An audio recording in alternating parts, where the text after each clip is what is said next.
Welcome to the Deep Dive. Today we're unpacking something really captivating and quite complex, actually. We're diving into Jennette McCurdy's story. Many of you, I'm sure, remember her instantly as Sam Puckett from Nickelodeon's iCarly. So back in 2022, she put out this memoir, and the title just, well, it stopped everyone in their tracks. I'm glad my mom died.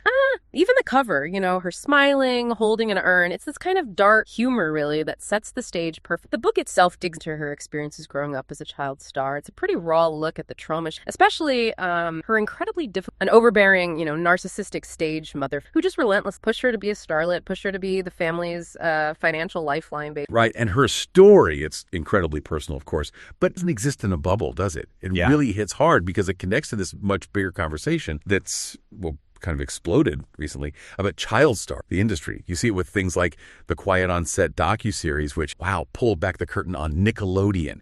And even like Demi Lovato's child star documentary on Hulu. McCurdy's story just fits right into these wider concerns. It's another really critical piece of that puzzle. Yeah, that context so important here. And what's really grabbing headlines now is that the memoir, it's not just staying a book, it's actually being adapted. A 10-episode live action for Apple TV. And that adaptation, it brings up a whole new layer of questions, doesn't it? So that's our mission in this dive, to explore these really intricate layers, an individual's journey through trauma, the huge decision to share it all, and the entertainment in this, off the honest, pretty uncomfortable. Okay, let's dig in. So the details on this Apple show, and the official logline calls it a heartbreaking and hilarious recounting of Jennette McCurdy's struggle, former child actor, while her overbearing dominant mother, and the cast. Yeah, that's huge cast. And what's really significant here is that both Jennette McCurdy and Jennifer Aniston are executive producing. So this isn't just, showing up to act. They're involved, directly involved in shape, creative side, and yes, also benefiting financially if it's successful, which right away creates this kind of fascinating tension. The person whose trauma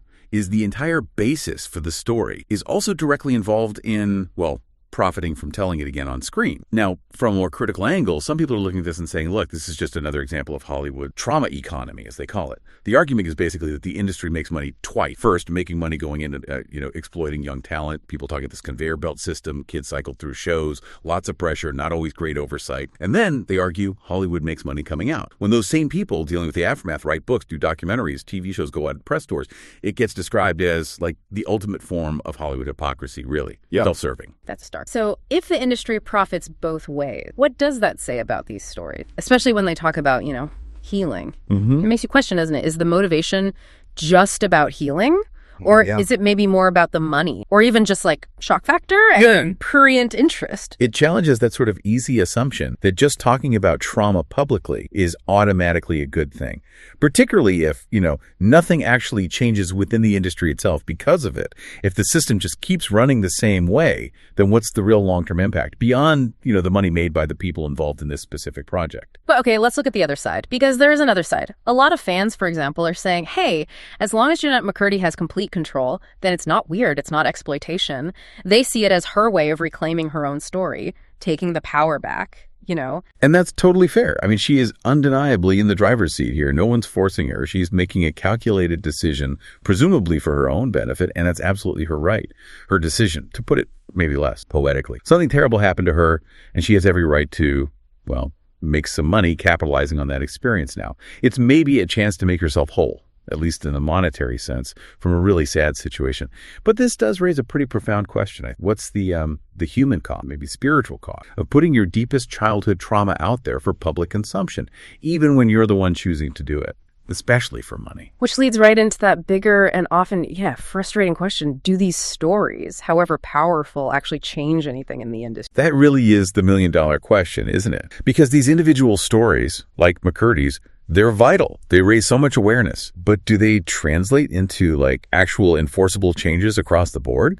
Often, not really. The power structures, they often just stay the same. And McCurdy not naming the anonymous creator in her book, who, let's be clear, many people assume is Dan Schneider, based on her descriptions of abuse. Right. That's kind of a telling example, right? Even someone this public might feel constrained. Yeah, and it really throws those systemic pressures into sharp relief, especially when you remember that Nickelodeon apparently offered her $300,000, basically hush money, right? And when she was leaving Sam and Cat. Exactly. That shows you the kind of forces actors are up against. They often don't name names because, frankly, they want to keep working. You hear stories all the time, like Olivia Munn being called combative just for questioning a director. It happens. So while it's an individual's choice, a very difficult one, it often means there's just no real impetus for systemic change. And tragically, maybe not enough concern for the kids who are in the industry right now. And you'd think, wouldn't you, in the age of the internet, with all this information out there, it seems, well, almost more unconscionable for parents not to know the risk. In McCurdy's own case, her mother was probably, well aware of the dangers, but it seems like the money, the attention, that took priority over her daughter's actual well-being. Right. And just to be clear, when we say Hollywood makes money, it's important to nuance that a bit. Hollywood itself is more like the vehicle, the system, right? It's individuals within that system making the deals, making the money. This isn't a situation where, an actual abuser is producing the story about their own abuse. That would be insane, appalling. This is more complex. It's about the choices individuals make within that existing and often very flawed system. So we've really circled around this core tension, haven't we? On one hand, you have the individual's absolute right to control their story, to profit from it even. And on the other, these bigger systemic problems in an industry that often seems to benefit from the trauma it sometimes helps create. It's this constant push and pull, personal agency versus institutional accountability. Exactly. And maybe that leaves us, and you listening, with a really critical question to think about. What does it actually mean to heal from serious trauma when you're doing it so publicly? Especially when that healing process itself becomes a product, a monetized product for everyone to watch. And what's our role in all this as consumers? What responsibility do we have in how this landscape keeps evolving just by watching, by engaging with these stories?